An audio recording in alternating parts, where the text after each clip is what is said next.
বাজারে এখন এরকম কচি কচি মূলো শাক পাওয়া যাচ্ছে, যেটা বানানো খুব সহজ আর গরম গরম ভাতের সাথে খেতেও কিন্তু দুর্দান্ত লাগে। তো আজকে আমি এরকম কচি কচি মূলো কিনেছিলাম, তার সাথেই কিন্তু এই মূলো শাকটাও পেয়ে গেছি।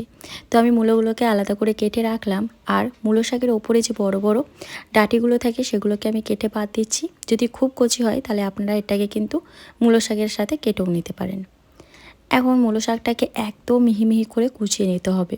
মূলো শাক যত সরু সরু করে কাটা যাবে ততই কিন্তু খেতে বেশি ভালো লাগে। তো এরকম করে আমি ছুরি দিয়ে একদম সরু সরু করে একদম মিহি মিহি করে শাকটাকে কেটে নিচ্ছি। আমার মনে হয় বটির থেকে কিন্তু ছুরিতে এভাবে শাকটা কাটলে শাকটা অনেক বেশি মিহি করে কাটা যায়। তো এই যে এরকম করে কিন্তু একদম মিহি করে শাকটাকে আমি কেটে নিয়েছি। এখন খুব ভালো করে শাকটাকে ধুয়ে নেব।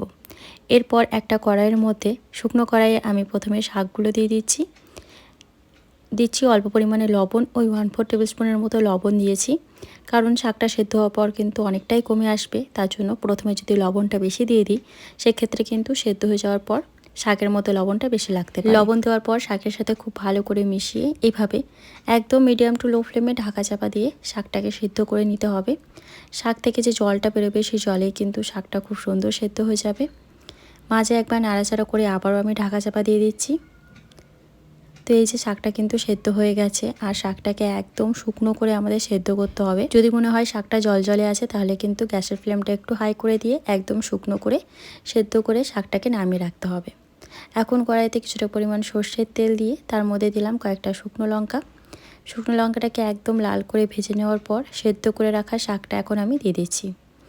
এরপর মিডিয়াম টু হাই ফ্লেমে ওই 2-3 মিনিটের জন্য শাকটাকে কিন্তু এরকম নাড়াচাড়া করে ভাজা ভাজা করে নিতে হবে।